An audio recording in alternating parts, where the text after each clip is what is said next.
мысық тышқан мен торғайға неге өш? Ертеде мысық, тышқан және торғай өте тату тұрыпты. Басқа аң құстар олардың достығына қызығып та, қызғанып та қарайды екен. Күндердің күнінде қылышын сүйретіп қыс келеді. Үш дос суыққа тоңып ашыға бастайды. Уа достар, аяз мынау, жыртқыш аңдар анау, тартпа бас салуға даяр тұр. Одан да біз адамға барып қызмет етейік.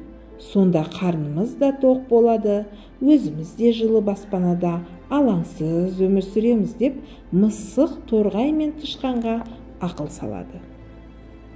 Олар әрі ойлап, бері ойлап, ақыры осы ақылға тоқтайды.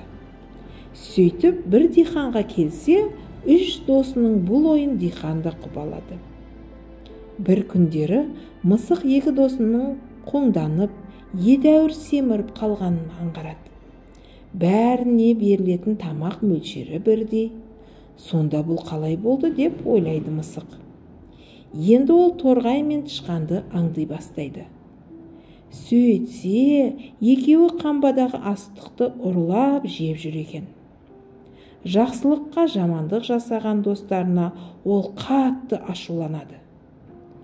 Арқа жүні күдірейіп, көзінен от шашып тышқан мен торғайға қарай атылады.